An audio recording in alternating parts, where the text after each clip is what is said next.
Hello, Detroit and the world. Welcome to another episode of Authentically Detroit, broadcasting live from the Audio Wave Network studios on the Lower East Side here in the city. Yes, we're back in the studio, powered by the East Side Community Network and sponsored by none other than the Ford Foundation. Now a content partner to BridgeDetroit.com. I'm Orlando Bailey. And I'm Donna Givens-Davidson. Thank you for listening in and supporting our efforts to build a platform of authentic voices for real people on the East Side of Detroit. We want you to like, rate, and subscribe to our podcast on all platforms. We drop a new episode every week, so be sure to turn on those notifications. This week, we're taking a break from our candidate series to have a conversation about real estate development in Detroit neighborhoods, not just downtown, but the neighborhoods where most of us live.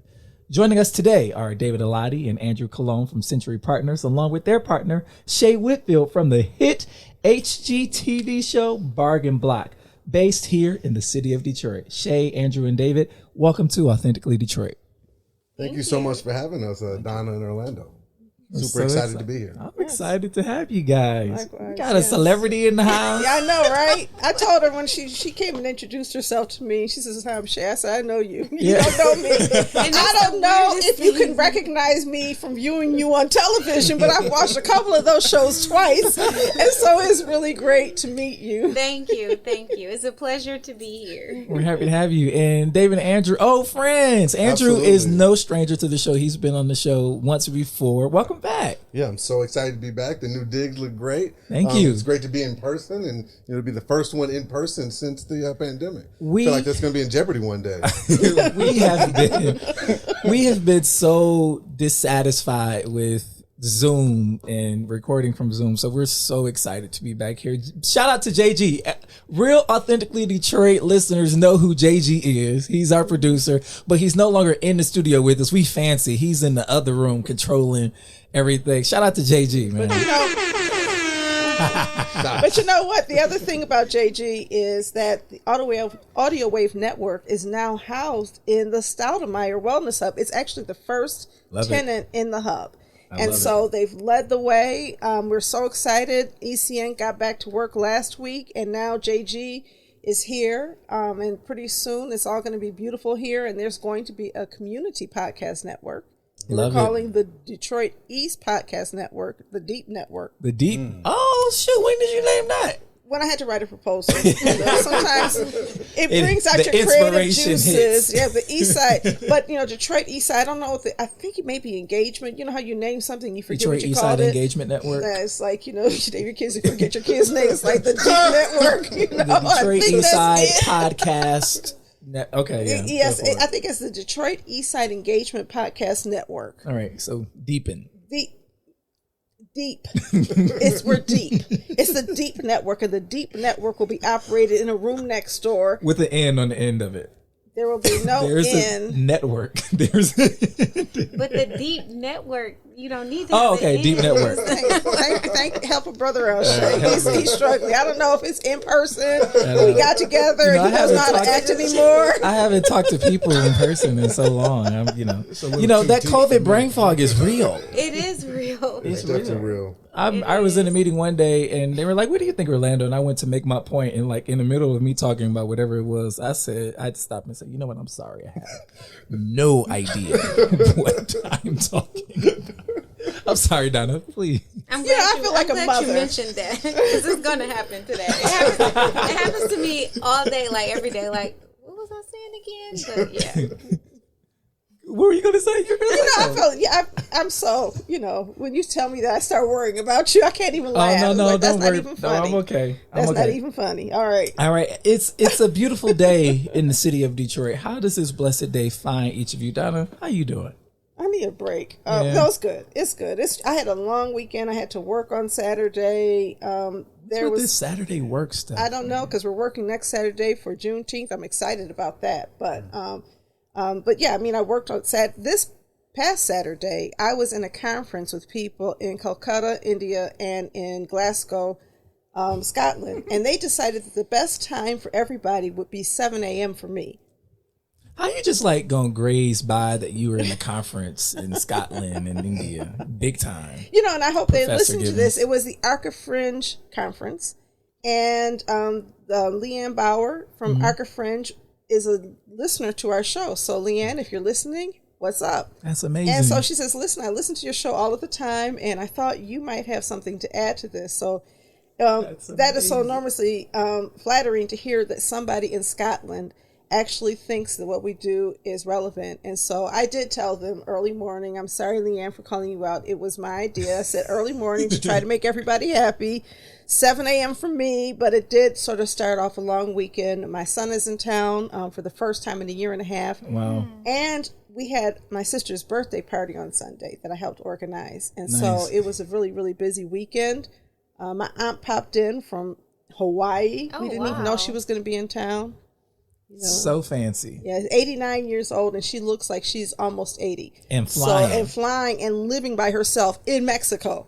In Mexico. And let's just be clear, she's from Detroit. She's not Mexican, okay? So she's in a foreign country. That's amazing. Yeah. Wow. So how was your weekend? My weekend was good. So I had to do a little bit of work. I worked on Sunday. I hosted in partnership with the Michigan Chronicle and Huntington Bank the Students Wired for Achievement and Greatness Awards, aka the SWAG Awards. Huntington Bank gave $100,000 away in scholarships to 15 Detroit youth, and they also honored 5 educators who are doing innovative things in and outside of the classroom. And so I did that on Sunday. So I worked a little bit, not a little bit, a whole lot. That was 27 pages worth of script and a long event, but it was pretty cool.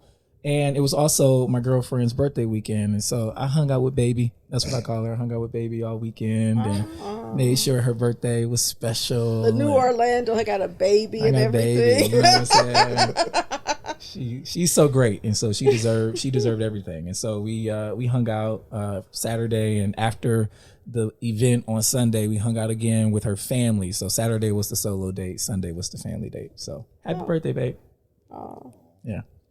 All right, what about y'all? How y'all doing? Shea, how you doing?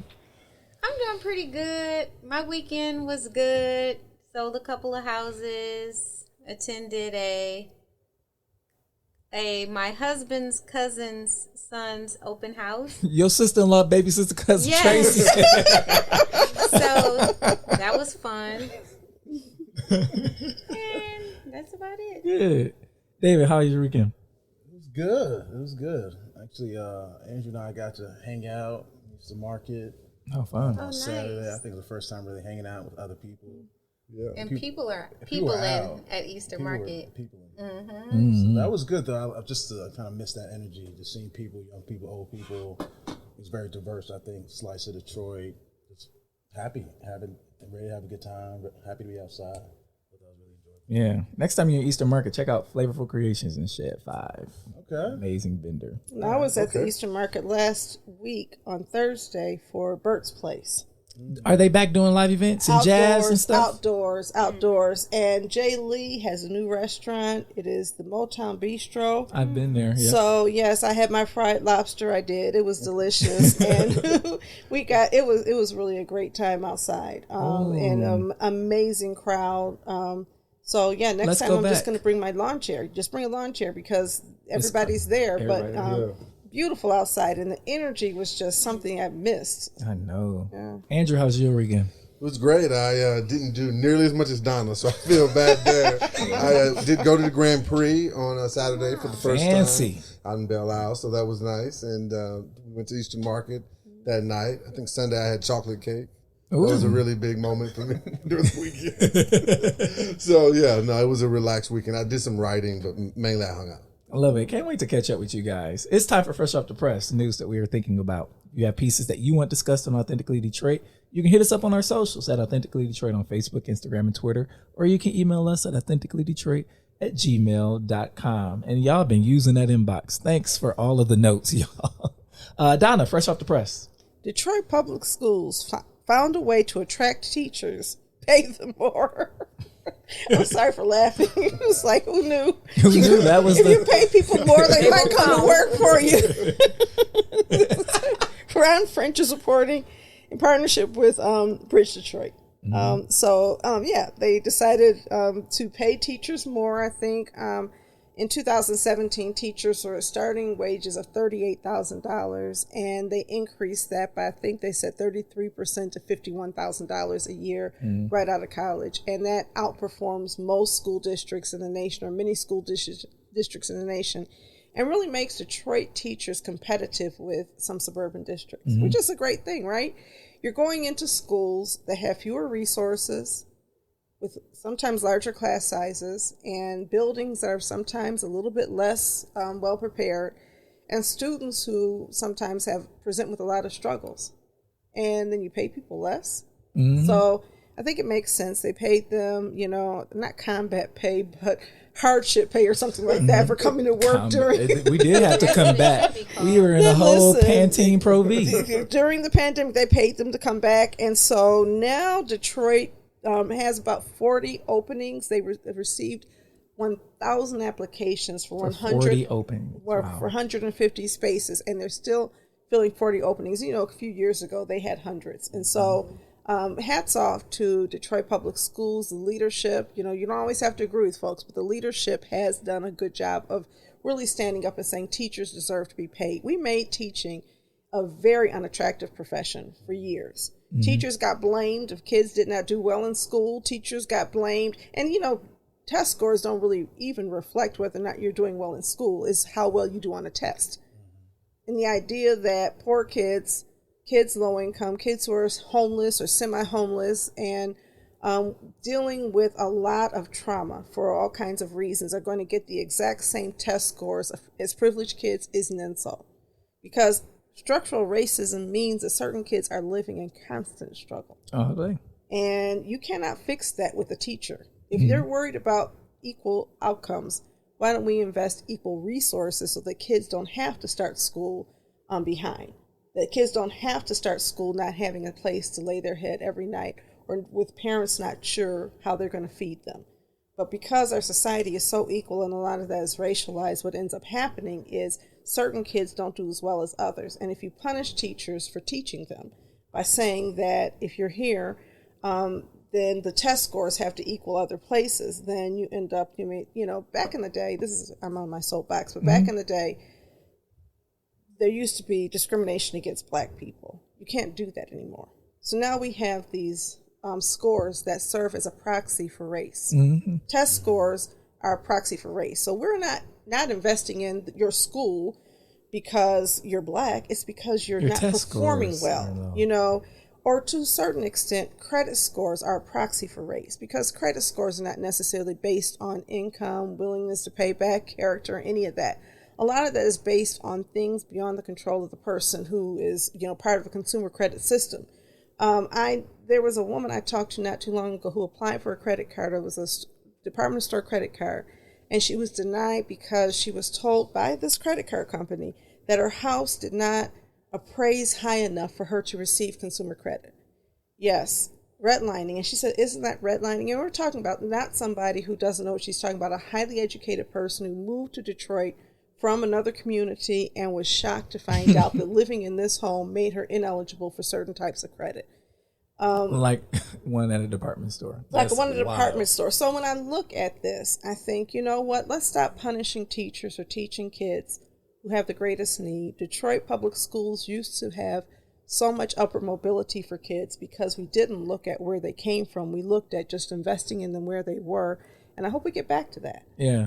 Yeah. And it's interesting. I think the pandemic has exacerbated a lot of situations, especially with teachers having to teach throughout a whole panoramic. And, I'm wondering though, how is it just, is the teacher shortage just a symptom of the pandemic? Is it just a symptom of pay? Because Detroit teachers had to teach through a pandemic too. And, starting at $50,000 is, miles ahead of where we've been. But I know other districts that still start off with more. Why is there a teacher shortage? There's a teacher shortage because people left the profession. We deprofessionalized teaching, and I'm not trying to insult anybody who may know these programs. But when you look at Teach for America, and you look at a teacher who went through teacher college, if I go through teacher college for 4 years and you go through Teach for America and you have 6 weeks of training or whatever, and we start teaching inside of a school making the same amount of money, why would I ever go to teacher college? And the problem is the people who go through Teach for America are just doing that to try to figure out a way to their next post for the most part. They're not staying in teaching. So they go to teaching. It's difficult. The first 3 years are always hardest. And they leave and they go back to the career that they always wanted. Meaning that when people go to teachers college, it's because I want to be a teacher. And so we've got to incentivize that again. There's low enrollment in almost every teaching college in America right now. And if we incentivize teaching, if we have bonuses, if we decide that teachers need to earn a living wage, not just a living wage, but a professional wage, it's a professional job. If you don't think teaching is hard, parents, if you don't think teaching is hard, think about what you had to go through teaching your one child during this pandemic, okay? Yeah. Teaching is hard. I think we're beginning to recognize that and value them. You know, life tends to go through ups and downs. I think we're on an upswing while we're recognizing the value of teachers to our community. So I hope so. Yeah, I hope so too. When I was in college, Teach for America, they were trying to pitch me. I actually made that exact same argument to Donna. And the irony was they rejected someone who was a sorority sister of mine who went on to become a New York teaching fellow and now has taught for like 20 years. And they accepted a bunch of people who only just used it as a temporary bridge. And it's almost like a calling card that they use to then apply for graduate programs in the future. So I didn't do Teach for America because I could see through their principles weren't really in line with what they were saying that they were going for. And I taught for a little bit as a writer. I taught elementary school. Wow, I did not know that. Wow. Yeah, I taught, and I will always say there's a special place in heaven for kindergarten teachers. The hardest working people in the economy are elementary school teachers because they have to pay attention 100% of the time. And they can never release their attention.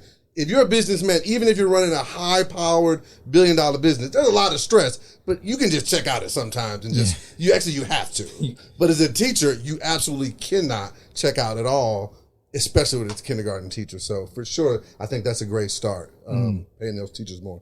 And, you know, like folks within, you know, teachers who went to teacher college and folks within, you know, the administrations, various schools, they resent TFA. For good reason. They actually resent it. I hear so many horror stories about it. It's crazy. Can I just say one more thing? Yeah. Education policy should be influenced by educators. Period. Medical policy should be, you know, influenced by people who study medicine. But instead, what we've done is said, well, since you are a teacher, you're an educator, you are self-interested. So we're not interested in hearing what you have to say. And I know a little bit about this because I actually worked in schools. My master's is in education leadership, so I'm not just speaking off the top of my head. I worked in charter schools. I actually had a charter school management company that was trying to, you know, take over schools that were failing and fix them. And so I worked with, you know, a PhD educator and tried to say, let's level set this and fix this. And it was hard work. I'll never forget one day a kid came to school, walked up to the principal, a really wonderful man, and said, my father was shot and killed on the porch this morning. And he walked into school. Now, why he was at school that day, I have no idea. But, you know, he didn't have a lot of family resources to take care of him. And, you know, low-income kids are not allowed to grieve like other kids are. And so we had a really wonderful principal who hugged him, and he was a great guy. But I just imagine if he went into the classroom that day, he was probably acting up. And then we say he's a problem child. We have so many kids who witness and experience all kinds of crisis situations. The trauma is real. There's actually a lot of studies on the fact that a lot of our kids have post-traumatic stress disorder. They have toxic stress syndrome and other stress ailments resulting from the consequences of living in very stressful low-income communities. Poverty is violence. And so people are living violent lives where, you know, if I don't know where I'm going to, if we don't live the same place every day, that impacts your well-being. So anyway, I say that to say it's hard work. I say that to say we need to really honor educators and understand that education is a profession. It is not a job, and it's not something you can just pick up because you love kids or you went to school. Fresh off the press, Detroit may step up its voice in national reparations movement. Louis Aguilar is reporting from Bridge, Detroit. So we got a little bit of breaking news today. The Detroit City Council passed a resolution to establish, some sort of a committee or task force to look at reparations policy in the city of Detroit. It was brought forth by City Council President Pro Tem Mary Sheffield, who have been working with a coalition of folks that include people we know like Chase Cantrell and Lauren Hood, the professor out of the Damon J. Keefe Center for Civil Rights, Pete Hammer, yes, and some more folks have been working on this and studying other legislation in other cities to see what kind of what can we do here. This has been a long time coming, right? When we talk about healing, when we talk about reparative policy, it's been a fight in Detroit, believe it or not. And Donna, has so much history.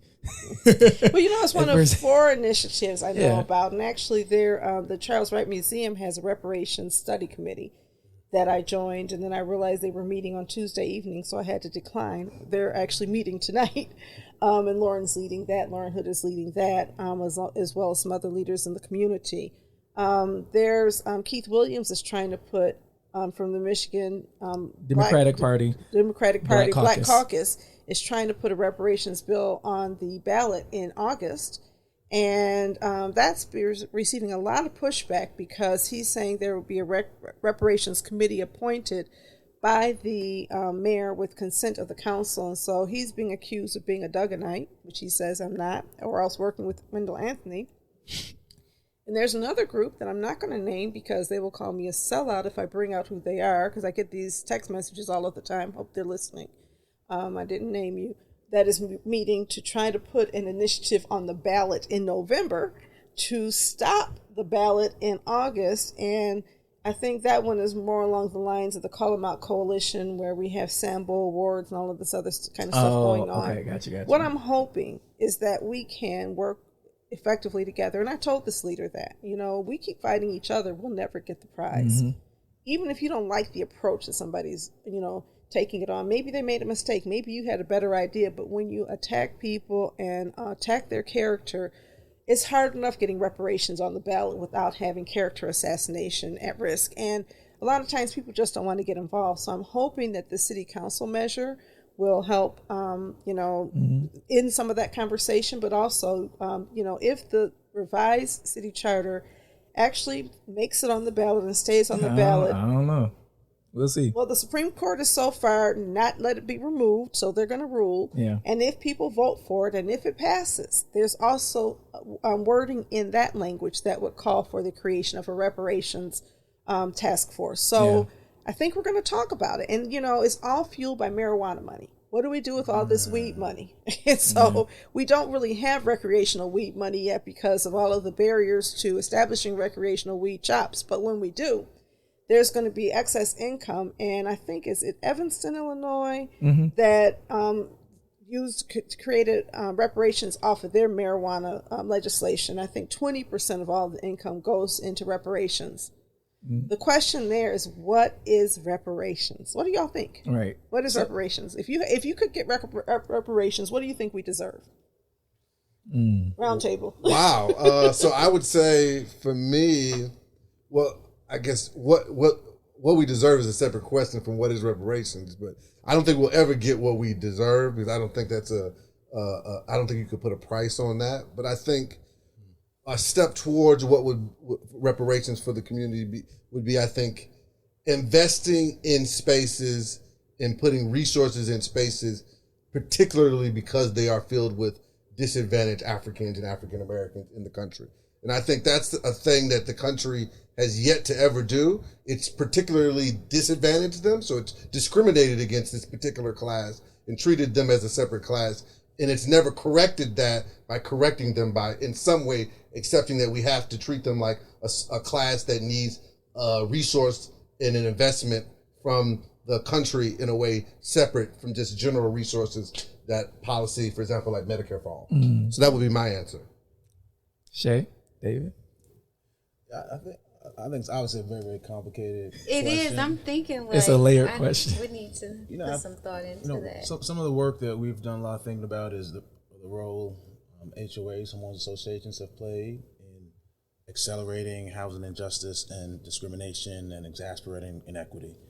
And we have one concept that maybe we'll talk about a little bit later where instead of an HOA being used to facilitate redlining and to make neighborhoods whiter or make affluent neighborhoods more affluent and poor neighborhoods even poorer, what if we can reimagine an HOA so that it's now equipped with resources, it's properly funded, so it can make the lives of the existing residents better, whether it's via funding to help estate planning for our seniors who've been in the neighborhood 30, 40, 50 years.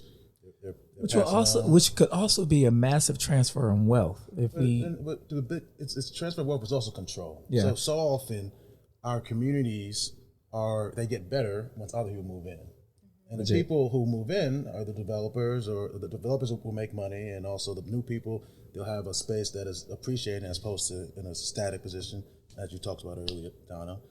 Why can't we reimagine it? If black neighbors are more valuable than they've ever been before, they have more demand, why can't we create structures where the folks that are there benefit? Because people coming in to rent, people are coming in to set up shop. Not everybody's a developer, not everybody wants to buy a house, but there's a ton of demand. So can we reimagine the HOA to work on behalf of the existing community as opposed to extract resources away from it? Give me a bell, JG. Give me a bell. Yeah, I know, right? Ding, ding. There you go. I'm telling you, we are so much fancier than we used to. We never had all of these sound effects before, so I appreciate the fancy. I love that concept of reimagining.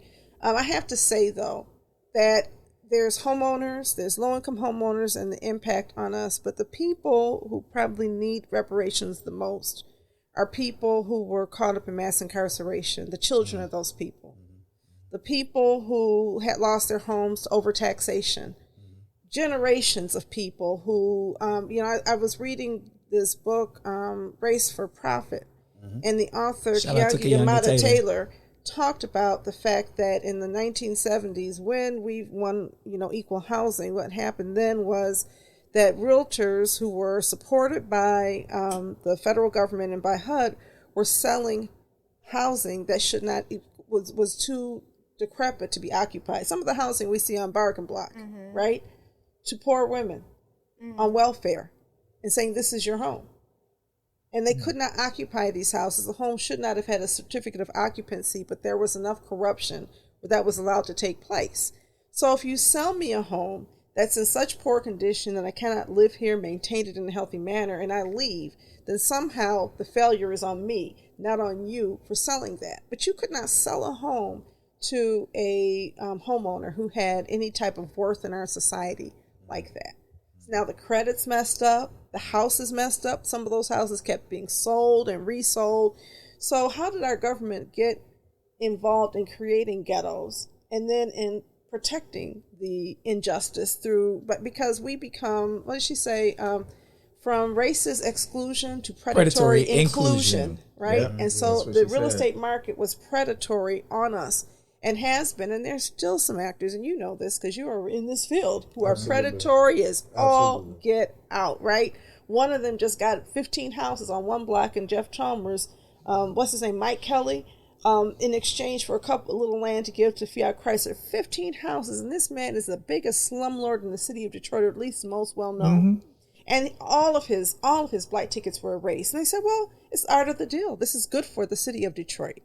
So for me, reparations has to be all of that, but I need the people living in Mike Kelly's homes to get reparations. I need the children who were mass incarceration of these life sentences to get some reparations.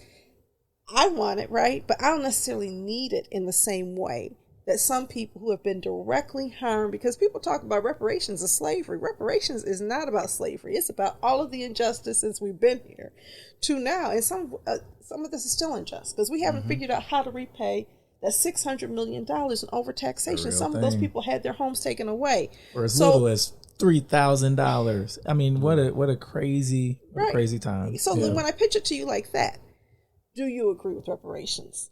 If reparations is about existing current harm, recent past time harm in our lifetimes, does it change the conversation in your mind? I agree with reparations. I mean, I think that's I think what it means and how it plays out and how the policies are implemented to repair the damage that is caused by generational, racism and economic injustice, I believe in repairing it. And I like a lot of the ideas you just mentioned, and where you're focused is where I would say the focus 100% should go first. That's where the need is the most. That's where the generations haven't been able to find a way necessarily to repair on their own. And absolutely, they need some assistance most immediately and critically in getting some repair. So I would definitely agree with that. So the resolution calls for the Detroit government to create a city task force that would determine specific actions. The measure also calls for an official acknowledgement by city government of its own history of racially motivated unjust policies and practices.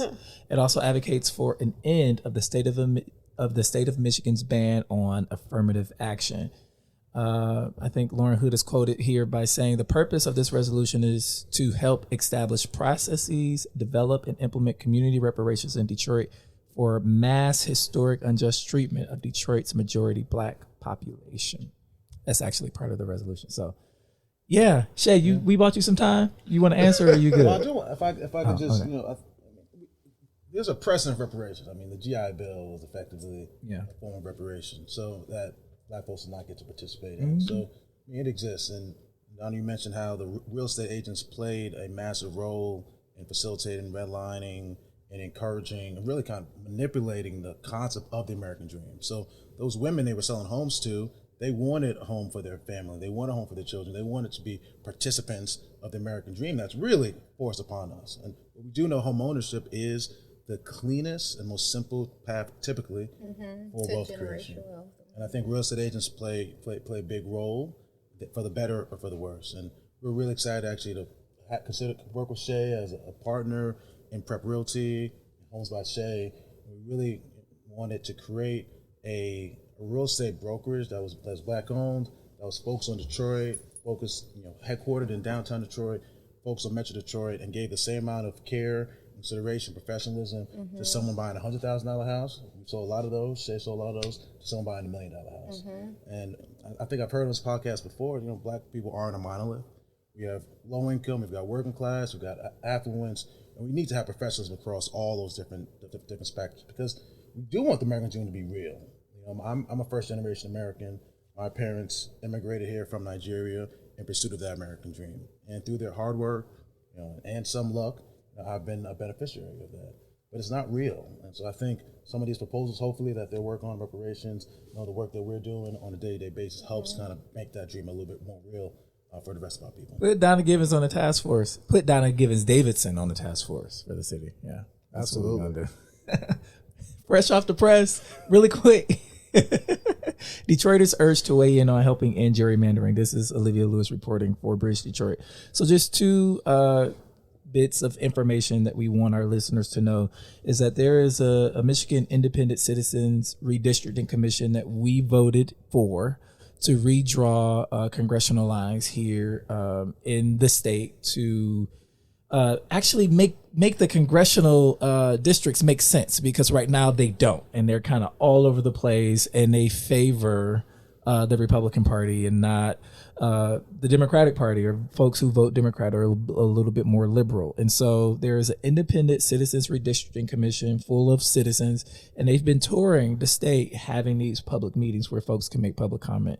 This week they're in the city of Detroit, and so there's actually a meeting taking place right now as we speak at Fellowship Chapel, but there is another meeting Thursday, June 17th at 5 p.m. at the TCF Center. That's located at 1 Washington. If you're a Detroiter and you don't know where Cobo or TCF Center is, are you really a Detroiter? But it's at 1 Washington Boulevard, Detroit, Michigan, 48226. You can go to bridgedetroit.com to get all of the information so that you can register. You can go in person, in real life, or you can visit our website to register for the virtual piece of that. Make sure that your voice is heard in this process, right? We're getting early census numbers. It looks like we're going to lose a congressional seat.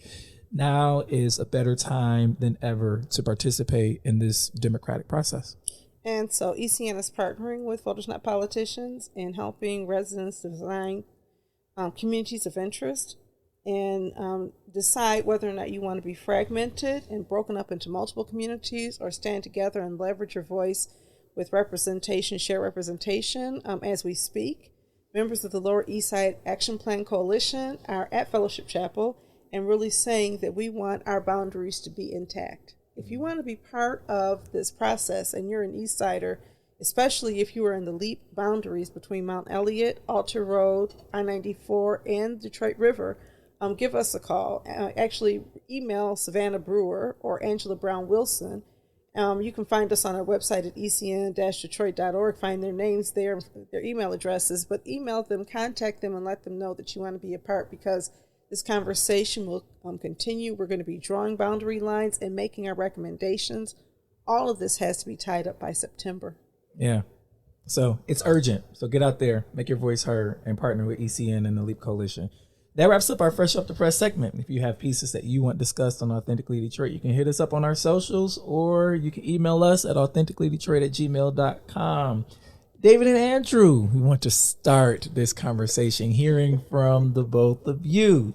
Century Partners has made a lot of news in recent years. Some of the articles you're on record and some you're not. Some of the coverage has been controversial at times too. So I wanted to allow you both a couple of minutes to go on the record to talk about your journey. And of course, you know, Donna and I got questions after that. So thank you so much. I think, so I'll just start with my story, how I came to Detroit. So I'm originally from Mississippi, a small town called Columbus, Mississippi. I went to college in New York, graduate school in New York, and I started doing real estate back in Mississippi in 2008, 2009, right after the recession. I always talked about Detroit.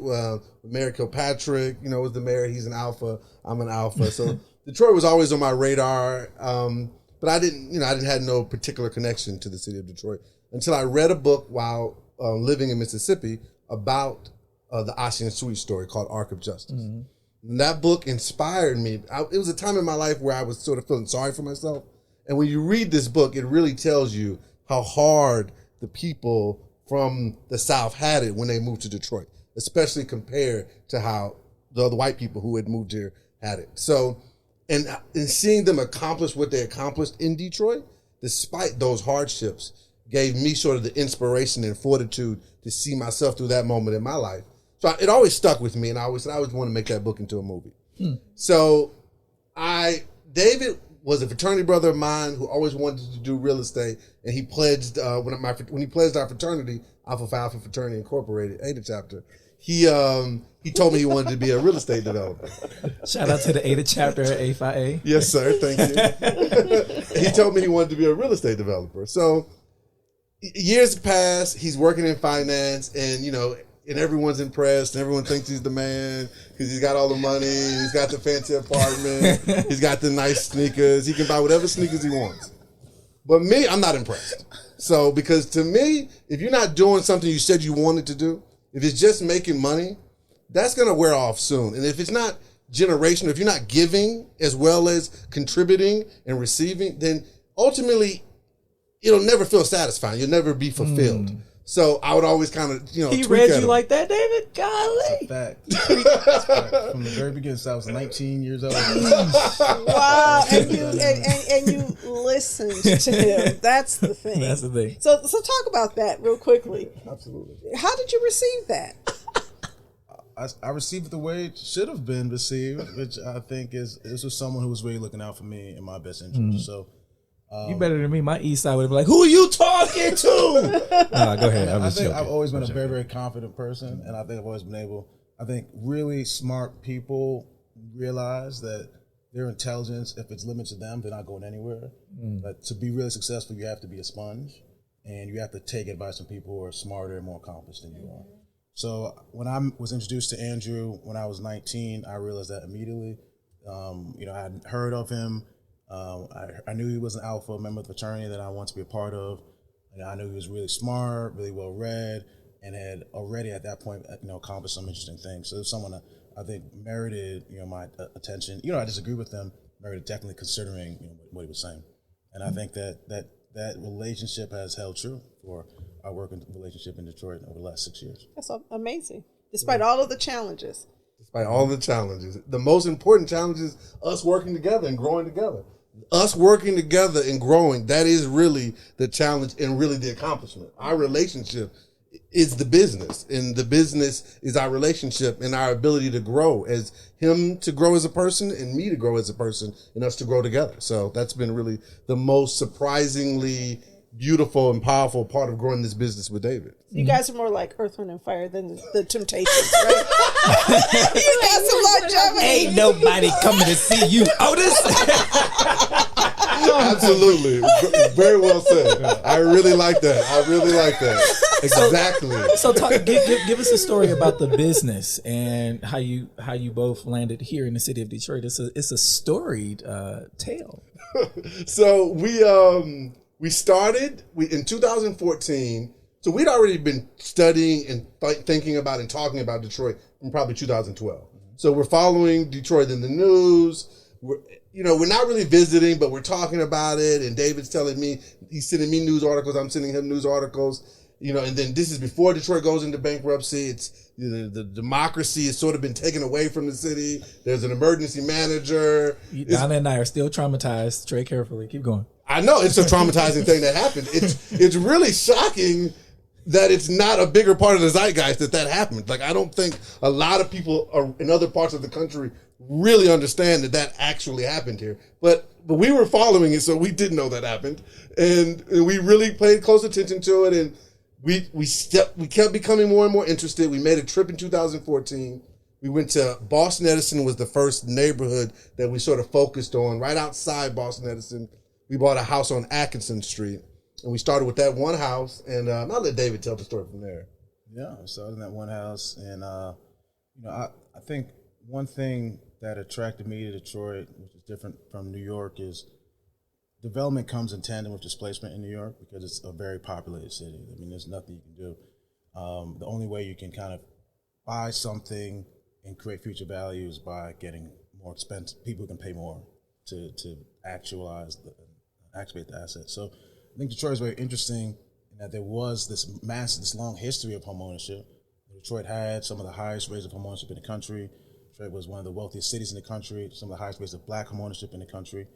And so we thought the opportunity to come here and be able to develop and activate some of this vacant housing stock in some of these beautiful and what we still thought were really beautiful neighborhoods, I think was something we couldn't pass up. And like Andrew said, we started one house on Atkinson.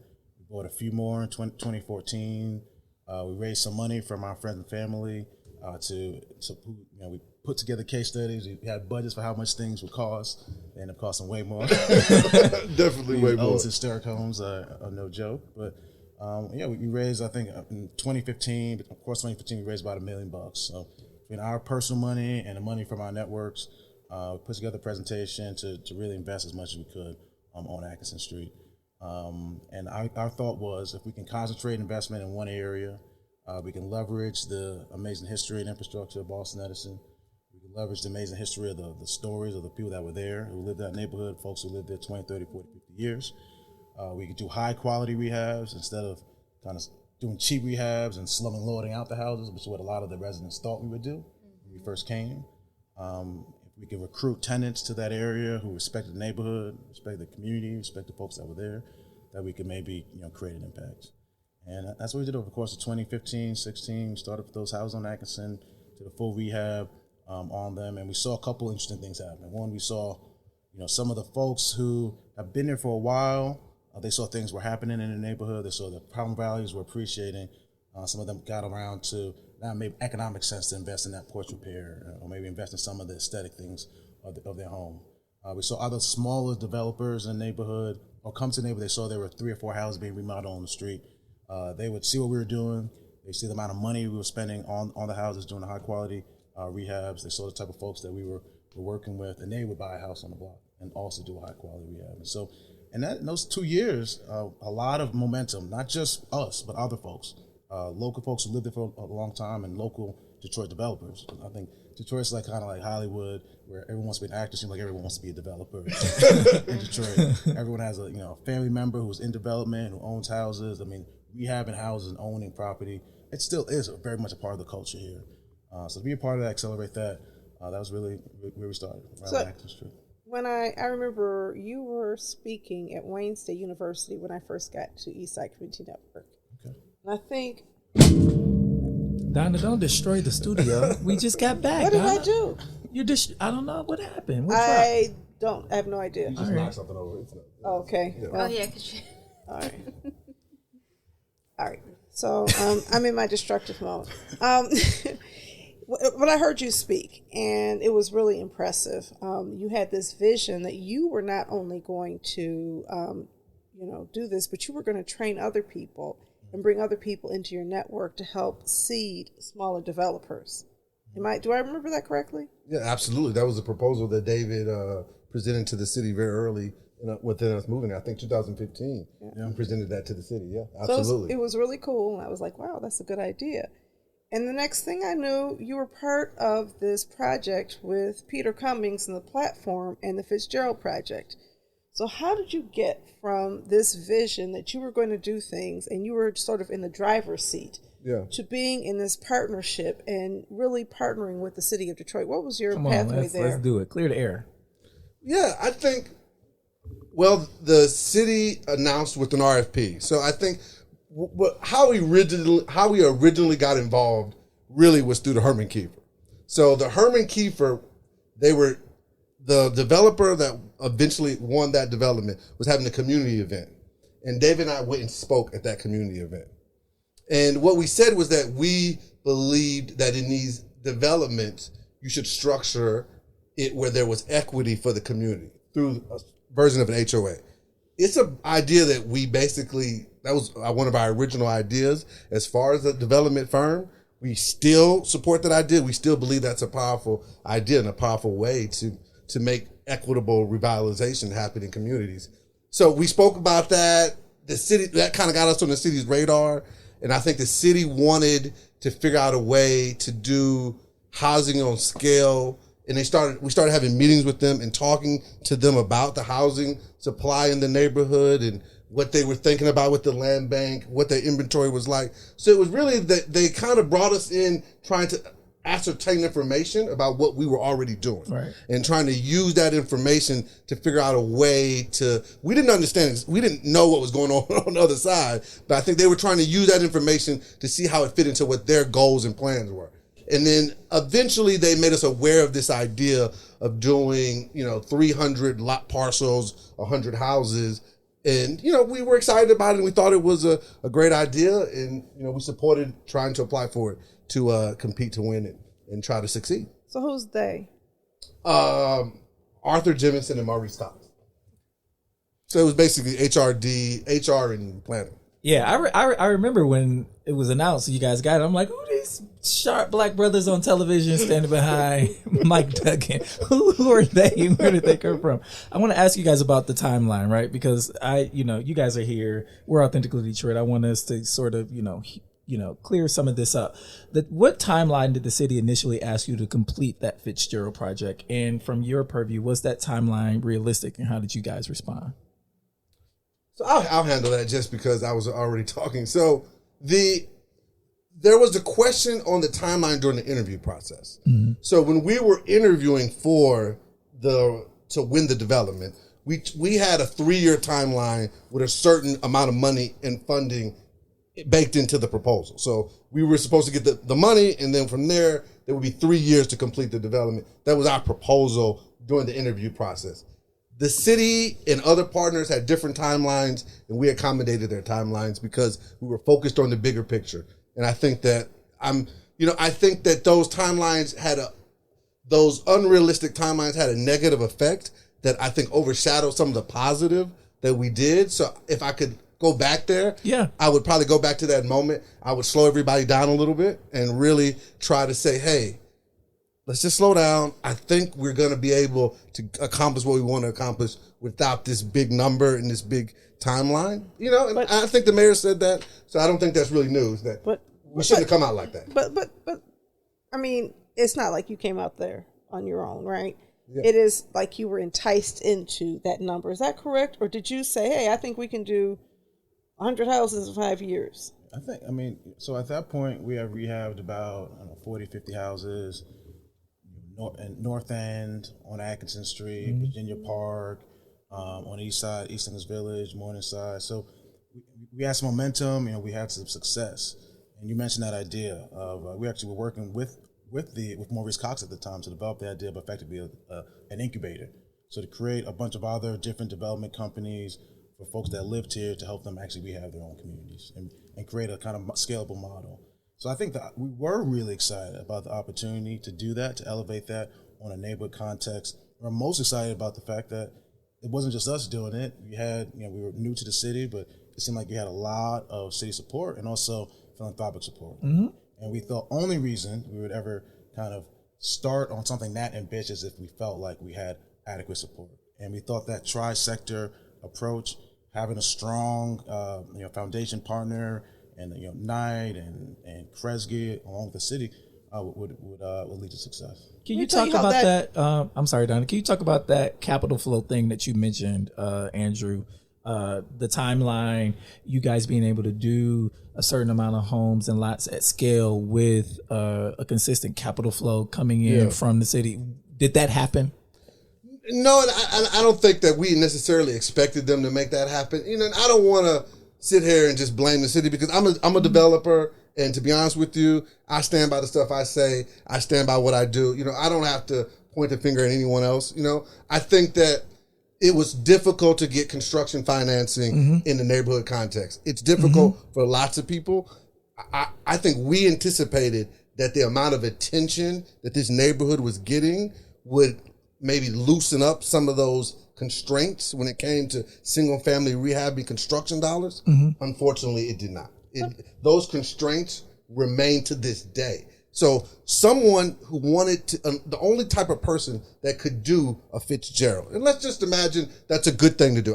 It's debatable whether doing 100 houses in 2 years is actually a good thing to do. But let's say it is. That person couldn't do it because right now they're really, unless they had all the money themselves in cash in hand, unless they were independently wealthy, there isn't the construction financing really in scale in that type of neighborhood to be able to do it. So that it became, there really was no tool to get it done from a construction financing standpoint really quickly. So that's why and I always thought it was better to do it stronger, really have it be very sort of organic, not force it. Yeah. So I was always fine with it going a little longer. But that was, you could get construction financing to do it longer. But I think ultimately, when the community became aware of an extended timeline, they wanted a different approach. Well, let me say this. I'm going to give it to you from another side. You had the foundations, you had the city, and you were experienced developers. But you did not have any experienced community developers at the table. Any experienced community developer would have told you, this is not going to go that easily. You're going to deal with title issues. You're going to deal with financing issues because there's people who are really, really experienced and good at their work who struggle. And one of the challenges is that your work or this promise was weaponized against us. Not because of you, but Maurice Cox was not the most respectful person to CDCs. Of CDCs, and maybe even particularly me. He was not very respectful on hearing from people. Sort of like, you know what, you guys messed up the city, and now we brought smart people in, and we're going to do things the right way. And there was this mindset, if you looked at everybody in planning and development, practically they're bringing people in from outside. It's like, y'all don't think we manufacture intelligence in Detroit? Go back and read Arc of Justice. Okay, we've been smart in Detroit for a minute, okay? Ossian Sweet's ancestors are here, okay? And so we have a very, very well-equipped, knowledgeable community. And so I feel like what ended up happening was that the city created this dynamic where the community felt disrespected. And then when things didn't happen according to certain things, and then understand, people in community organizations are not getting funds. The city is saying we're not going to. Maurice Cox told me that I could not do any work in any neighborhood unless he told philanthropy that they could work in the neighborhood, and no philanthropy would work with me without his permission. And so it's like, cool. Don't Maurice? And I was like, well, how come they keep on funding me? I don't really understand what you're saying, but that's cool. If you have that kind of control. But I think, Arthur Jemison grew to respect and value the work of community development because he was new here too. And I think both of you were kind of new to development and not necessarily understanding the history and role of community development. Well, I've been doing a lot of development. I've done a lot of real estate to help people of color throughout my career in real estate, but I had never done anything this difficult. I 100% agree with you. When you on say, that. but when I'm talking about community development organizations, I agree. But no, I do want to make this point. I agree with you, Donna. Right. Okay. I think that we got caught up in something that we actually, if you look at David and I, we never said anything negative about community organizations. We supported them. A lot of the ones we like donated and went to their events. We understand their importance. Partner with community developments on deals with Lisa Johann and CDC. I mean, it's hard work. It's hard work. We 100% got used as for something that we do not agree with. We do not think that private development and have taken can replace a public lashing for it, right? Yeah, I agree. And so you became convenient whipping boys. And so, I was actually quoted in a newspaper article. You remember this, David, because that's how we met and I ended up in your office. I was quoted in a newspaper article because I was also saying, that the city cannot determine the market. How could you fix up Fitzgerald and make Fitzgerald do what you wanted to do when Bagley was right next to Fitzgerald? And, disclaimer, I grew up in Bagley, so I love it. Pennington, between Curtis and Pickford, those are my people, okay? Yeah. Mm-hmm. So Bagley was struggling, and Bagley had an opportunity to come back. So how could Fitzgerald come back before Bagley? What happened is the work you were doing in Fitzgerald helped accelerate the redevelopment of Bagley. We're well aware, Donna. We're well aware. Right. And so I know you are, right? And it's just the law of, and Shea, you know this. Nobody else can decide what a real estate market is going to be. Mm-hmm. The buyer decides where they want to be. And the buyer decides the value. That's right. And so the buyer decides the value. And there was also this concept that was almost like Maurice felt like he could decide this is where everything's going to go, and that you pick out these strategic neighborhoods and whatever. And design it. And design it. We're going to design. And it's city of design. There's absolutely a role for private developers. I think private developers play an essential role. Mm-hmm. Again, I remember because you were Black private developers. I was like, and you were young. I was like, that's great, because you want to see that happen, right? Mm-hmm. We never had an opportunity. When I was at Vanguard Community Development Corporation, I was the first executive director there from 1999 to 2007. Mm-hmm. And the folks we were working with were not, for the most part, Black people. So I was really excited to see you guys in that space. Right. But I think that I was quoted in an article in a way that made it seem like I was attacking Century Partners. And I was like, no, that ain't cool. So I wrote a letter and I copied you. And I was like, listen, this is not what I said. This quote was taken out of context. And I don't want you to think that I would be a person who would attack young Black entrepreneurs, because that's not who I am. Right. Even if we disagree on something, I just think that we need to encourage, especially, younger people. There's a responsibility, even if maybe you shouldn't have done that. Maybe you shouldn't have worked with Maurice. But, that's my thing. Water under the bridge, because we have all... Tyler, there was only one city planner at the time. No, I know that. And like I said, I'm not really criticizing you all at all. What I'm saying is we all learn from our experiences how to do that. And I think we can be a more forgiving town and figure out how to continue working together, because really what you're doing is helping to change neighborhoods. Atkinson Street has been transformed. I'm really happy to hear that you've worked with Lisa. That's my girl. I love Lisa Johannan and the work she's doing over there in the community, and other people who are doing that work. And I do want to say, I think as challenging as that development was, I think no one expected Mary Grove to also go bankrupt at the same time. The foundation was pouring a bunch of money into it. It wasn't a tremendous learning experience, and I think we got a lot done that we're incredibly proud of, and that we'll remember forever and we'll be really proud of. I think we learned a lot about what granular community economic empowerment looks like, and we were able to hire 40 people. You couldn't just give them checks. We had to create a system where you can pay people directly, cash, the day of for work performed. We were able to really, for the first time, force banks to give traditional financing to first-time homebuyers. Nice. Part of the reason why, just because a house is $30,000 doesn't mean that the average person can afford it. If a house is $30,000, that means a bank won't finance it. That's right. Which means you need $30,000 of cash. So that house might as well be $3 million, because most people don't have $30,000 in cash. So by working with the banks very closely with first-time homebuyers, we're able to sell houses for $80,000, $90,000, $110,000. The most expensive house is $115,000. where the first time homebuyer only have to put up $2,000, $3,000, $4,000. And so there's a massive wealth creation that was created in that process, in part because we were taking the time to be very careful and work very diligently with the new entrants into that neighborhood. And they ain't writing about that. So I'm glad you were able to get that out. And, you know, the other powerful thing that you said that I think is important to name is that you learned a tremendous amount of lessons, because, you know, traditionally black folks aren't able to learn lessons without being penalized. White people can do all kinds of things, fail and say, oh, we failed, but we learned a lot. And then somebody will come and give them all the capital they need to apply said lessons to do whatever. When Recovery Park, anyone?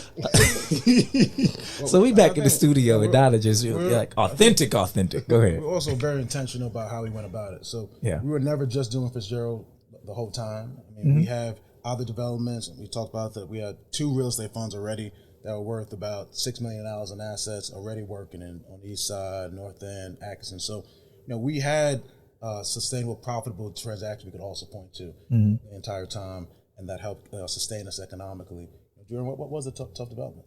So one of the things that when you talk about the $30,000 house, you can't get a bank loan. And I think that we have to look beyond banks. Because, you know, most of our people, I didn't even find out until like last year, that my grandparents bought their home on land contract. My grandparents bought their house, 2 houses on land contract, because that's what was available to black people. Land contracts done properly are not a problem. People say, well, land contracts are exploitative. And I say predatory lending is exploitative. So it doesn't matter. It's not the tool. It's the details inside of there.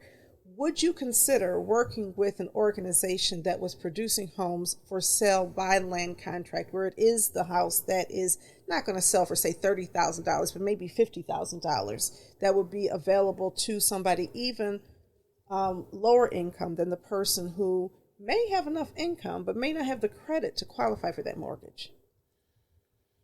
I think you're highlighting a really significant tension, I think, and an issue in how homes are valued, appraised, and ultimately financed. I mean, there's no bigger wealth creation tool in the history of America than the 30-year mortgage. I mean, there's no tool where you can buy something that's worth $200,000, put up $10,000, and pay 3% over for fixed rate over 30 years. Well, I want to push back on that a little bit. Okay, so I have a cousin. I found out about this weekend. It was really mind-blowing. My cousin lives in the Bay Area. Okay.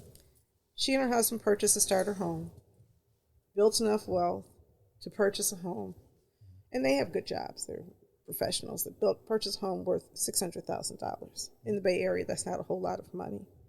They just sold their house for $1.9 million after 10 years. So they've made $1.3 million off of a home in 10 years. I'm a lifelong Detroiter. I grew up, parents professionals, lived in a nice neighborhood. Houses did not appreciate like that in Palmer Woods when I was growing up. And so you can talk about wealth creation among black people, but I think Andre Perry and others have documented that housing owned by black people does not necessarily create wealth in the same way it does. Now, you may have some wealth, but, and then a lot of times people are unable to obtain the kind of financing to maintain the homes. And we just had the largest stripping of wealth in the history of America, practically among black people in the early 2000s, when we had the 2008, 2009, 2010, the so-called housing recession. Detroit used to be over 60% homeowners, and now we're about 48%. And that has everything to do with losing those 30-year mortgages because they weren't 3% mortgages. Right. So it goes back to exactly your point earlier. But what type of debt? But it's the debt that was sold people.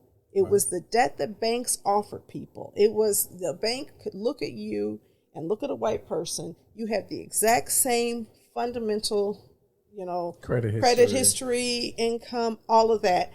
And they would give you the predatory loan and get the white person the conventional mortgage. And because black people didn't really understand it, so when banks say, well, listen, that's the way to build wealth, I'm saying, wait a minute, we had a lot of loss, unprecedented loss in the city of Detroit. And we never saw housing prices appreciate in the way that they have in the rest of the nation. Nothing like the Bay Area here. Nobody's making Well, I do know somebody who became a millionaire here, but that's like once in a while. That's like very, very rare. So I guess my question for you is, and this is a serious question because I think you have these tensions. One is that we should be able to build wealth in our housing. We should be able to participate in the most wealth building thing that has happened in most of America, and it has not happened for us.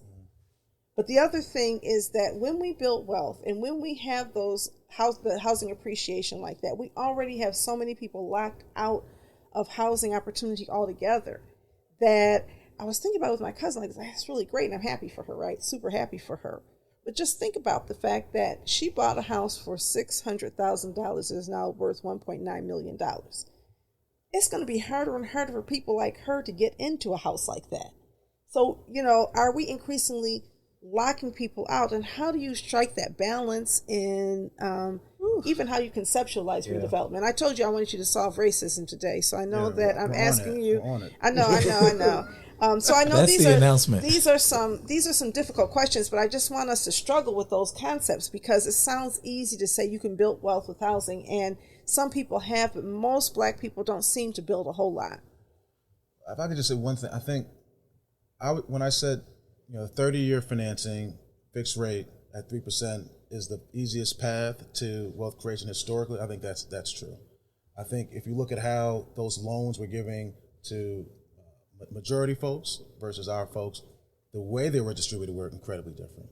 So if we're talking about a land contract versus a 30-year, 3% fixed rate mortgage, I think you got to go to the 30-year fixed rate mortgage all day. Now the question is, how do we create an eligibility criteria that meets folks, where they're at? I think that's a separate question. But if you're saying I have 30 years at 3% to pay my money back, or 5 years at 10%, which is what I've seen a lot of land contract structure, or just the amount that you have to apply down for a land contract. But there are land contracts. There are some of my peers who are doing land contracts where you don't do that. Sure. At the end of this period, you're going into the house, you're buying it, and at the end of this period, you're taking that payment out with a mortgage. And you've got this house, but you've had a chance to get in this house and to have something, and you're building equity while you are preparing to get a mortgage. Because the reality is, in some neighborhoods I'm working in, nothing's appraised. The appraisal industry is not the mortgage, it's the appraisal industry. You know what I'm talking about, Shea. The appraisal industry is what really controls it all. And when appraisal is based on racist factors, I can only base your house on what the house next door to you sold for. And the house next door to you didn't sell for much because of these things. You have a whole neighborhood where you had all this foreclosure crisis and you had bank sales, and all of a sudden the housing values have plummeted. Maybe it went from a high of $120,000. Now you haven't had a recent sale for more than $40,000. So this house is now worth $40,000, and how do you? So we have to come up with, I think, a pathway from where we are to where we want to be. And I think if we're strategic, perhaps land contracts in strategic situations can be a pathway to the bank. Because other than that, we're just saying, well, because the 30-year mortgage at 3% interest is better, we'll only do that. Right. Understanding that, and I've been promised in the past 5 years that everybody that says we're working on a tool that the banks are going to make available to people who are low. I'm still waiting on that tool. When that tool comes through, let me know. You know what I'm saying? Because banks are in it for money. And you remember when Jamie Dixon, is that his name? Jamie Dimon. Jamie Dimon, thank you. I'm so bad with names. When Jamie Dimon announced, it was maybe a year or two ago, that JP Morgan Chase was no longer going to focus just on profit. They were going to focus on social good. Yeah. And he announced that. And his board came back and said, oh, no, you're not. We are not in business for social good. So you couldn't even have a CEO move away from the profit motive of a bank. I think that one of the things is if we had enough land contracts and we were competing with banks might come up with those products faster because they understood we didn't need them anymore. But I don't know. And maybe we just work with CDFIs because we're working with community development financial institutions to serve as in that role. And they're the ones who are going to help, I think, float some of that debt for us.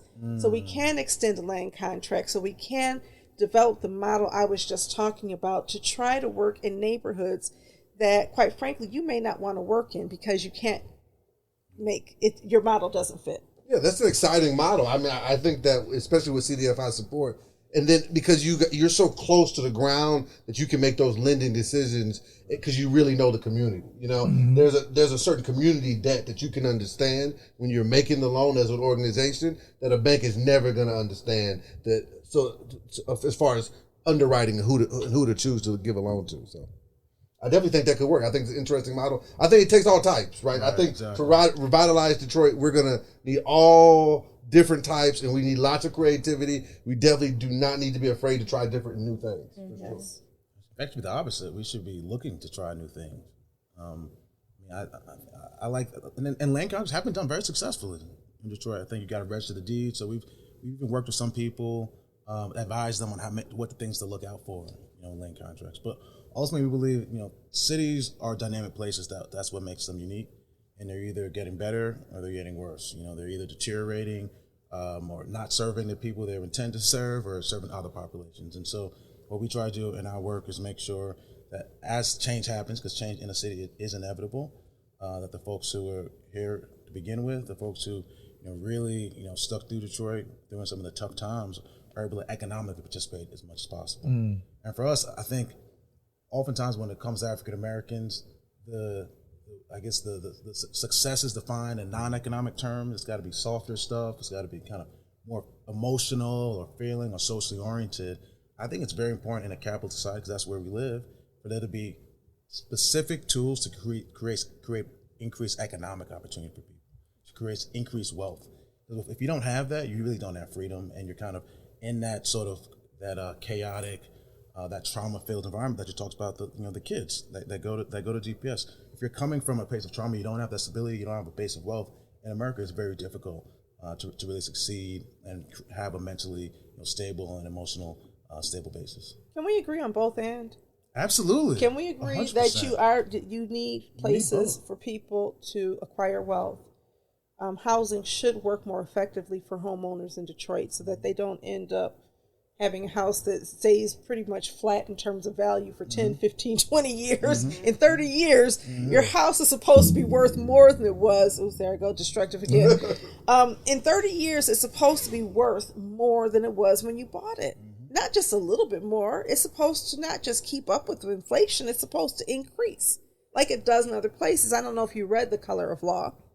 Or Know Your Price. I mean, Andre Perry out of Brookings, a researcher, solved for all of the factors that, he researched, white neighborhoods and black neighborhoods with the same kind of comps, housing stock, resources, access to retail and all of those things, and still found a significant devaluation in the black asset versus the white asset. This is stuff that's available on the Brookings Institute and in his book, Know Your Price. And so I think we too have to acknowledge that we are working in an oppressive structure, right? And so even though we are individual actors trying to do good, I think the structure all in all is oppressive to marginalized communities. And we have to also walk and chew gum at the same time. Work within the structure. We are a capitalistic society. Yes, I get. But my take is how do we perform in a capitalistic society while trying to completely dismantle it? Like yeah. And we've had this conversation. It's like, absolutely. I'm just like, I'm not with it. Right. I'm just not. I'm a radical, so I'll acknowledge that, and I understand that there's room for people to really believe that this is what we need to do, and I'm not opposed to it. Right. But what I also think we need to do at the same time is understand that there are people who will never measure up to those metrics. They just won't. We're right across the street from Capuchin's Soup Kitchen, or Capuchin's, whatever. Soup Kitchen. Soup Kitchen. And the folks who are coming in and out of there are not on their way to $50,000 land contracts. A lot of them are really struggling with life issues that are too great for us to solve. And a lot of times what we do in our society, I think, is we decide, well, everybody should be a homeowner. And then we forget about rentals. We dismantle all public housing. We have people who need public housing because they're not going to be able to pay rent very well. And we can either have them on the street or in public housing. I believe that housing is a human right. And for those people who can participate and want to participate in wealth building, it should not be denied Black people. Black people should have equal access if that's what you want to do. And we need on-ramps to that for people who can't just get there yet. And then we also need to create housing for people who are just never going to qualify for those, on-ramps, and I've been saying this for a while, you read the Bible, the poor will always be with us. They are always with us. There's no nation in the world that has solved poverty. There's no social system in the world really that has solved poverty, except maybe in communal societies where everybody sort of shares assets.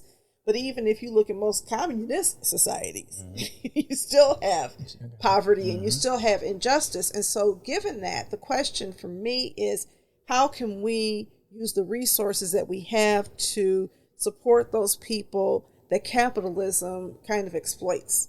Because capitalism is sort of based on two things: labor exploitation and resource exploitation.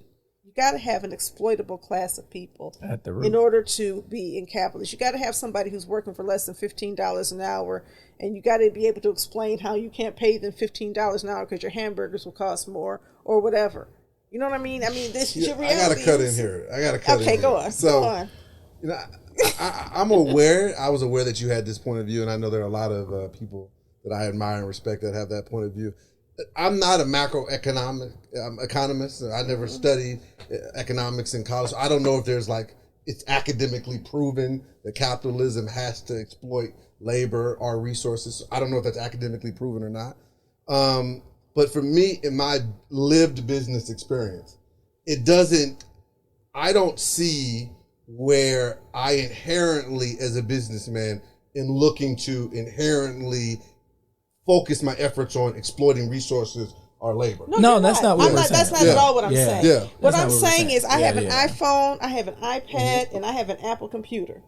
But if you don't think there's somebody in China who's creating some stuff and getting exploited in order to make that, whatever. But, so I do think we exploit, and I'm not just saying in the United States, it's part of the system. We exploit labor pools. The whole rationale for NAFTA is we can have people making cars in Mexico and pay them much less than they make in the United States.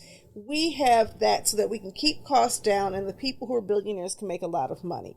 And I don't want to get into a macroeconomics argument, but you don't even have to, because you know that we have sweatshops and we know these things are happening around the world.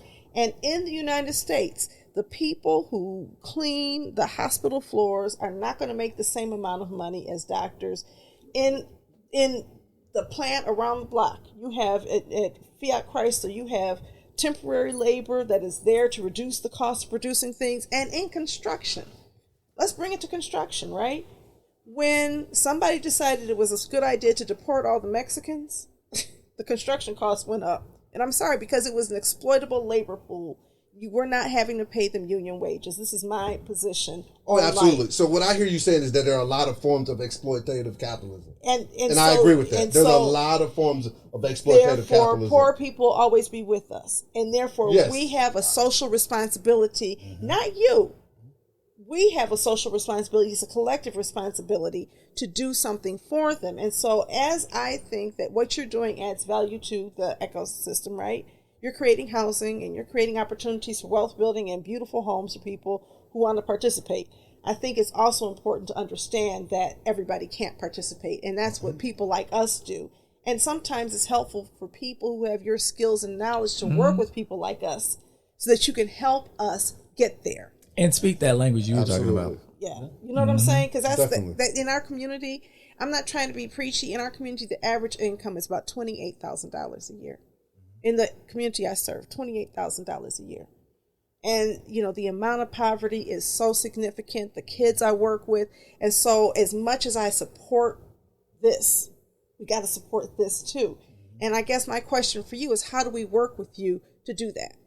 What are some on-ramps for us to work with organizations like yours? Because I believe that you have a positive social goal as well as, a business goal. Maybe before I answer that, I think a lot of capitalism is in the hands of who's wielding the power. And that's why I believe representation is so important in development, or across the board in healthcare and education. I think it's incredibly important for people to see others that look like them, doing things that they admire and respect, building things that are sustainable. And so in everything we try to do, I come from a poor background from South Macon, Queens. I know what that's like. I know what it feels like to be poor. So when I take a lens to how we conduct business, exploitation is the least thing from my mind. It's the first thing from my mind. Oh, yeah. I'm thinking about how can we work with the people we have. How can we empower the people in our communities? How can we get the people working with us today paid more next year? And that's our goal. We want everybody to be sustainable. We want everybody to build wealth for themselves. And I think it's part because of our experience, our lived experience. So I agree with you generally about capital. That's 100% true. But it's important for us as individuals to decide what role we want to play in the ecosystem, and who we want to lift up and who we want to empower and how we want to spend our time and our dollars and our resources. And that's what Andrew and I try to do it every day. And that's why we're excited to work with Shea. Just it's important to have your values very clearly aligned and decided so that you can kind of put your impression on the world in a way that aligns with your values. And that is one of the beauties of entrepreneurship. If it's done well, you're able to, as perfectly as possible, align your values and work. It's difficult. It's very difficult. I wouldn't just encourage anybody to be an entrepreneur. It's incredibly challenging. I don't value entrepreneurship over just having a job and progress to the corporate ladder. But that is a field where if done correctly, you're able to potentially achieve that synergy. Is there a supply of Black subcontractors and labor that you're able to tap into, or is there a need for us to increase the supply? Because that's one way I can see a partnership happening. Absolutely. Is job training and placement and partnerships in that form. Do you see an opportunity there? Yeah, absolutely. I think that there's a huge need for that in our business, and I think one way uniquely, I think a lot of times the way the training works is it's directly for union jobs, for big construction companies, for big jobs, and I think that's great. And I think there's a lot of programming and a lot of infrastructure being developed for that. But I think also helping small businesses, helping that one plumber helping one person get with a plumber, so he really takes that guy under his arm and really helps that guy over multiple years and decades. Then that guy helps that guy. I think really building out the small business ecosystem of Detroit, a partnership like that would be really powerful. I think that's where we could really do the most help, is that we're most connected to the small business vendors. The guys that don't necessarily even do the big construction jobs because they like the flexibility of just, working when they want to work. Yeah, I have friends like that they have a really hard time hiring people. Mm-hmm. Yeah. And so, I've done work with young people. When I was at Youth Development Commission, we were training young people in the construction trades, and they weren't able to get stable jobs. And a lot of times, just the way the unions operate, they're still squeezed out. Yeah. And so I think that type of partnership is something that could make sense, because what would happen is you get trained in this, and if you don't go to work immediately or you don't get consistent work, a lot of people would just give up and quit. Mm-hmm. And so I imagine with construction, as with all things, the longer you do it, the better you are. Exactly. And you need to be able to have those jobs in order to make it work for you. And just even having somebody looking over you to help grow you, because he's going to benefit or she's going to benefit because they're developing a worker, and then they have a reason to really pay attention to you, as opposed to just if you're just one of many people at a huge construction site. Can you guys talk about this partnership with Shea and what's going on? What y'all doing? What y'all up to? HGTV star. What y'all plotting on? So basically, when I met David, he's like, "Please come." No, I'm just joking. She's not joking. She's not joking. No, I am joking. So I've been a real estate agent for 17 years. I started back in 2004 working in new construction with the developers, selling high-end condominiums. When Kwame Kilpatrick, when he was in office, how they offered that NEZ development, and there was a lot of condo conversions and new development. And that's when I got my start. And then when the market crashed, I made engines. No, I worked doing property management. I give all props because that's...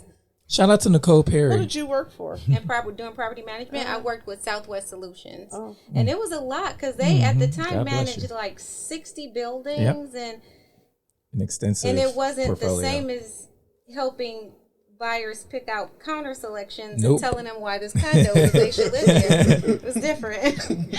And then I had bills to pay, so I worked at Chrysler, and I worked at Trent Engine, which is a plant that's actually very nice and clean. It moves not as fast as like assembling the cars. Mm-hmm. Like when you assemble the engines, the line moves a little slower. And I was fortunate enough to be put in a position where I actually worked a machine that tested the engines. That was the best thing that ever happened to me. And it afforded me to... Shea worked the line, y'all. It afforded me to maintain my home and my bills, and during times where things weren't going so well. And then in 2000, maybe like 2000, I want to say 16, 17, I had a friend who was actually the construction manager over construction when I was selling condos. He had just got his license. He's like, the market is really picking up. You need to really get back out there. So I started doing it part-time. And then my husband is like, Shea, you're working this schedule from 4 p.m. to 4 a.m. We're newlyweds. I got married in 2015. We weren't really seeing each other. I wasn't really sleeping. And he asked me why was I still going there. And being independent for so long, I had a decent job. Like, I graduated high school a long time ago. But when I graduated, you go to college, you pick up a trade, or you work at the plant. Yep, in Detroit. I picked up a lot of trades. I'm certified in a lot of areas. I didn't go to college, but I'm certified where it afforded me. I've been on my own since a month after my 18th birthday. Wow. So I've always been just like super independent, super responsible. So when he said, you don't need to go back there, it still took me like years to just stop until one day, this is the day that did it for me. It was the day that I was on the line. And when you work at the plant, you get a 30-minute lunch, but you get like 2 tiny breaks front and back. Working that 12-hour shift is like an hour combined total worth of breaks. And the lunchroom is far, quiet space is far, and I was in the middle of negotiating a deal for $400,000, and my team lead said, Shea, you got to get off that phone. And I'm like, what? And I got off the phone because that was my boss and I had a job. But that was the day I said, yeah, let me go in and put this 2-week notice. And they offered like, you sure? And that was the day I just went hard. Home Sold by Shea. And when I got back into real estate, I worked for Keller Williams, which is more of a large chain brokerage, because they offer a lot of classes. And I have been out of the loop for it, and everything is electronic now. See, back when I started, I was everything, purchase agreements, everything, all documentation done by hand. So I use that as an advantage to like up my knowledge. Like they offer a ton of classes for new agents and stuff, and so I did that. But then I realized I was approached by an agent who has a brokerage downtown that had a boutique brand. And she's like, what are you doing out here in the suburbs? You live downtown. My brokerage is downtown. We're a boutique brand. I can offer you this. And I went there, and it was great. I loved it because I got super familiar with anything going on downtown. It helped me get out of my comfort zone, which doing resale is totally different than new construction. I had the benefit of working with clients that were fast food workers, but then also CEO, where I prided myself on being able to give that same level of, you're buying a home. Like, how can I help you? This is what I know. This is my knowledge. Let me share it with you. Let me help you, especially with that first-time buyer. And so I really just loved working with the boutique brand because as a real estate agent, you work for yourself. And so working with the boutique brokerage offers you that freedom to be your own. And then they joined. They joined more chain brokerage, so I left and went to work for another boutique brand. And it was good. Life is grand. I'm still selling houses. It's a referral-based business, so my clients are saying, Shea is great. You should go buy a house. Use Shea, so things are great. But then they also went and combined forces with a higher chain. And then word on the street was Shea was looking to work with the more boutique brand, and that's how I met David. Wow. And that's how I met David, and we've been working together since the winter 2020, and that's what brings me here. I think it was really just great from an alignment of values. We spent a lot of time with the Fitzgerald neighborhood in the North End.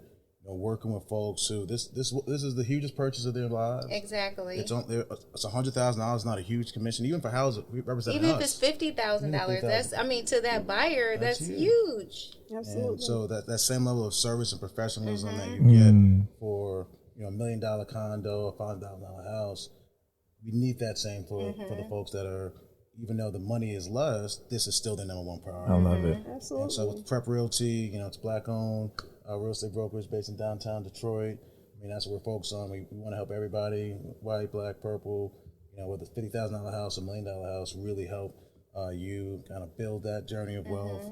We know home buying isn't for everybody, so we also offer leasing services, but it's just about delivering a consistent level of high quality customer service. That's I awesome. agree.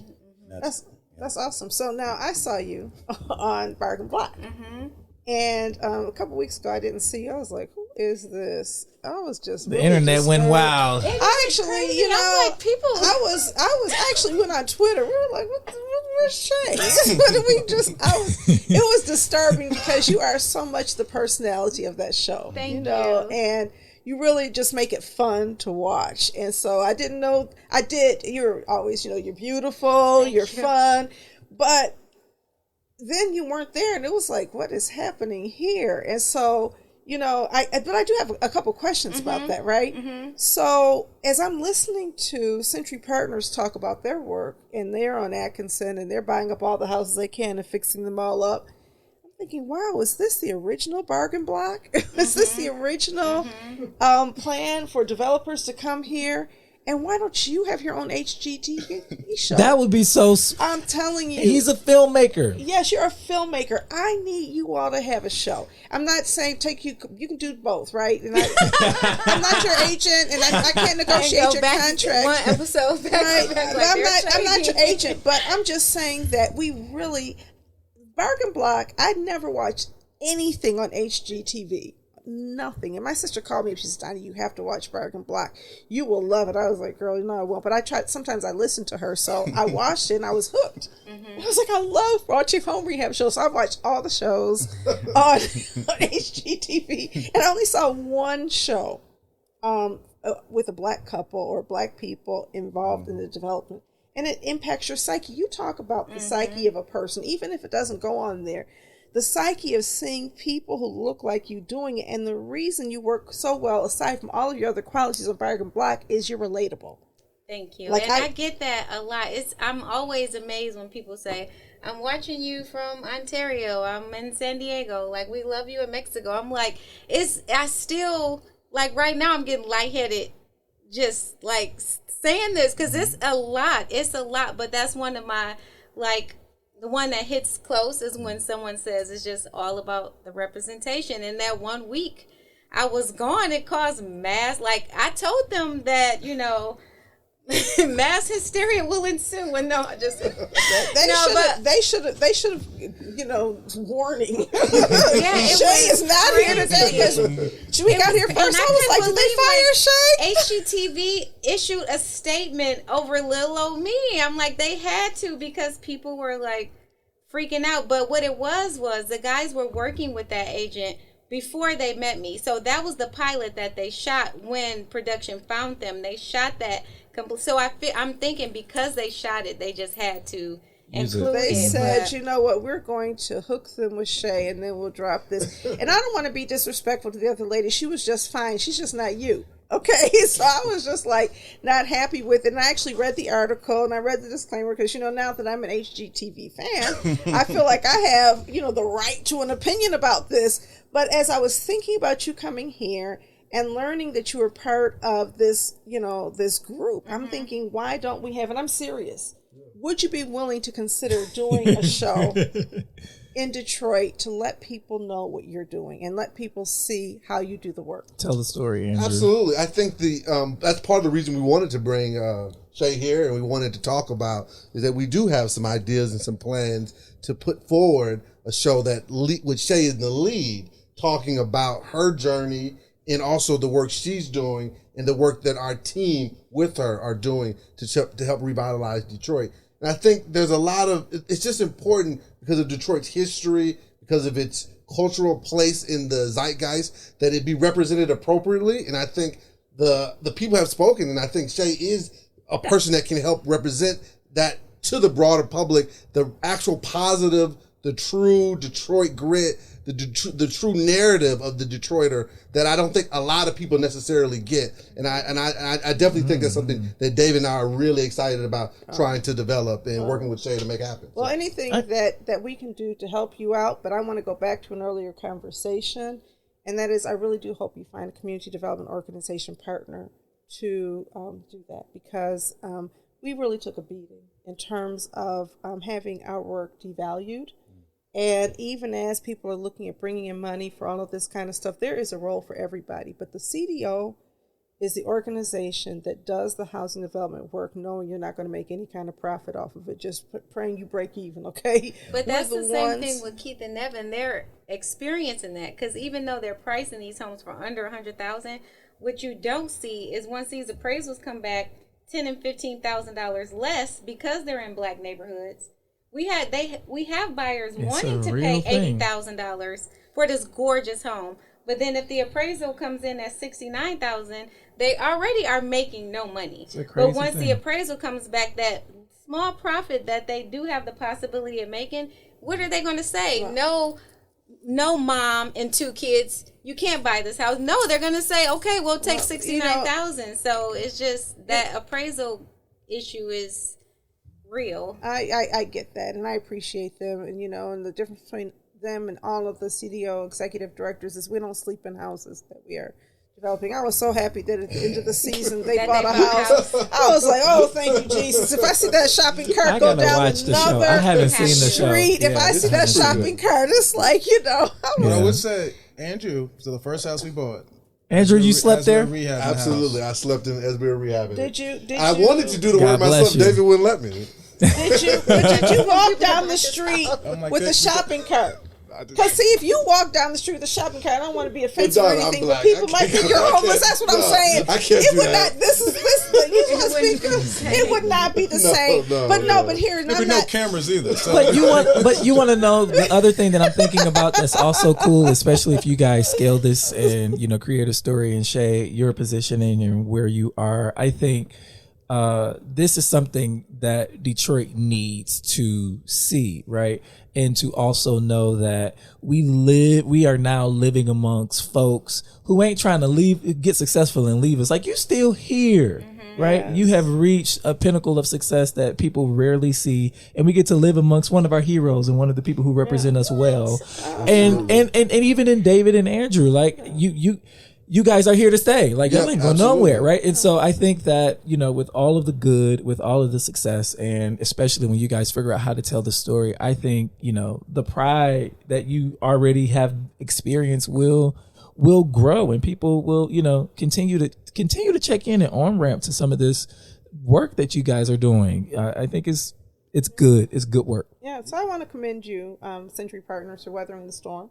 Thank you. I want to commend you because I know you hit a storm, but your model transcended what happened with Fitzgerald, and you're still at it. And I'm sure you've grown and stuff like that. So I want to commend you. I want to really commend you, Shea, just for your tenacity and just making it happen and being a strong, independent woman. She worked the line. Come on, Virgo. I don't get no more Detroit than that. Right. Absolutely. And the same thing happened that year my house caught fire. I lost my home. I lost everything I own. Like, I've had some...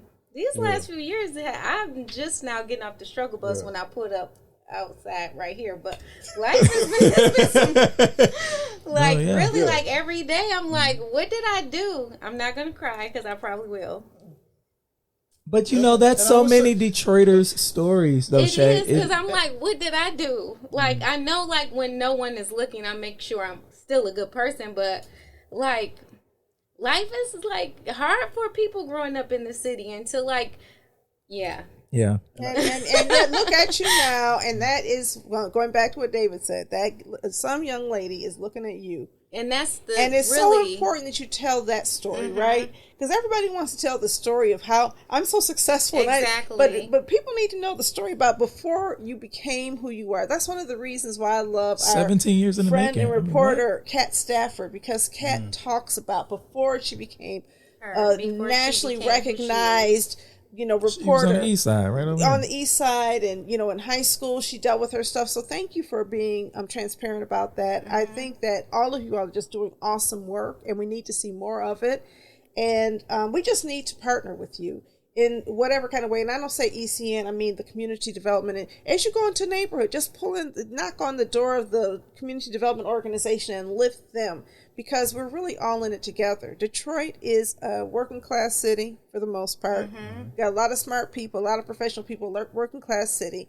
And we have been through hell. We went through emergency management. You read about it. Reading about it and living it are two different things. Bankruptcy, reading about it and living it are two different things. The violation will never go away. The trauma will never go away. And you see that showing up in so many ways. But we welcome you here. Thank you for what you do. And I'm so glad that you came on our show. This was exciting for us. That you are really thinking about doing. I thought it was my idea, but and that you got to correct the record, right? You know, Absolutely. It's oftentimes, you know, I said it before. You guys are often in the news without a quote from either of you, right? There's somebody, you know, writing about it, and so I think an opportunity for you guys to correct the record and tell us the story of your journey, as well as that project, that sore spot on the West Side is valuable, and I think people, you know, can rock with that. And I think it's inappropriate. That article that linked you with the Herman Kiefer Project was just completely wrong. Yeah. You guys are not laying claim. You are not trying to lock people out. You don't have people knocking on the door saying we're trying to fix up these houses. You created value. I think 5 years from now, you're going to see the fruit of your investment of time. Because some of these things just take time, but it's turning around the neighborhood, is making a transition. And it was not an easy neighborhood to go into. That's the other thing. The history of the neighborhood it was not one of those 5-year turnaround neighborhoods because of so many factors. But I do think that you're going to see that fruit of the investment. And it's not fair to, is it Dennis Castellanos, to compare you to somebody where the residents in the neighborhood are actually feeling right now today locked out of opportunity where they live. Mm-hmm. Yeah, it's a real thing. So thank you guys for coming on. We really appreciate it. Listen, if you have topics that you want us to discuss on the podcast, you can hit us up on our socials or you can email us. It's time for shout outs. I want to shout out JG and Audio Wave Network Studios. We are way over time, and JG over there. Hey. It's going to take Donna and I some time to get used to the new sound effects. We didn't have that before. We want to shout out all of the events coming up for Juneteenth. This is the week headed into Juneteenth. The Senate just unanimously passed a bill to make Juneteenth a national holiday today. That came out today. ECN is having a Juneteenth event. You want to talk about it? We're having a Juneteenth event. The Honorable Joanne Watson is going to come here and talk about Black history and related to environmental health. We have Senator Stephanie Chang, Congressman Rashida Tlaib, and our focus of our event is between the plant and the people, because when you were in the parking lot, I'm sure you saw the expansion of Fiat Chrysler, which right behind, and we have some air quality issues that we're still asking them to address because it is a climate health issue. Every time you look at the discrepancy between how Black people deal with things like COVID-19, you have to look at the fact that we start from a lower respiratory health issue because of the pollution that's happening in our environment. So we're going to have a speak out about that, but we're also going to have our elders come in a circle. We're going to have an amazing taste of the diaspora box lunch from Edric Goudia. Edric. I say her name. Edric Goudet. Well, Edric Goudet. I love Edric Goudet, and she's on my board. I apologize, Edric. I get your name, and then I misspell. Anyway, we're going to have amazing box lunches from her, free. We're going to have vaccine clinics here, a little comedy. It's going to be a little bit for everybody. We're going to have activities for children, celebrating our freedom, but also making a demand for clean air and social justice. And Donna, Professor Donna Gibbons-Davison, you'll also be giving a keynote with Healing Between the Lines, a segment of the Wayne State Medical School, right? Yes, I'll be talking about the history of medical racism or healthcare racism and opportunities to solve that. And it's important to me. When my grandfather moved here in the 1920s, he studied under Dr. Sweet. He's a doctor who graduated from the University of Indiana, moved to Detroit because Detroit had people who could pay for health care. So he joined a tradition. There were so many Black doctors and so many Black hospitals in Detroit. Black health care was a thing. Right? Absolutely. Yeah. And yes, well, there were 7 black hospitals 7 of at one them. time. And then when I was growing up, you had Southwest General Hospital, and that a lot of the hospitals merged into one. And now you have no black hospitals. You have a disappearance of black doctors, and you still have racism in healthcare. And so I'm going to be talking about that and ways that we can close the divide so that our people trust in healthcare and are willing to do things like get vaccines. Yeah. Shout out once again to Taste of the Diaspora. They're hosting an event at Marygrove Conservancy. They're having a watch party with High on the Hog. I don't know if you guys are familiar with the Netflix new docuseries. There's going to be a watch party event and a discussion that I will be moderating afterwards. So I'll be in Marygrove Conservancy for Juneteenth this Saturday at 7 o'clock. So come and join me. It's going to be a really, really great discussion around how African American cuisine invented American cuisine, right? Black cuisine. And so I'm excited about that. Excited to partner with Edric Goudet on that. Saturday is also Emmy night. So after Saturday, hopefully we will be able to say Emmy Award winning Orlando Bailey. So we will see that. Yes, I know, right? I'm excited. I'm super excited for you. Yeah. I also want to shout out Maggie DeSantis today. Yeah. Today we had an important day. When I joined ECN in 2016, Maggie started an initiative called Building the Engine for Community Development in Detroit. And today she passed the torch. And Building the Engine of Community Development in Detroit is being integrated into the work of CDAD, Community Advocates of Detroit. It's a hard thing to pass the torch, and I think that our community has done a great job, once again, building up community development organizations.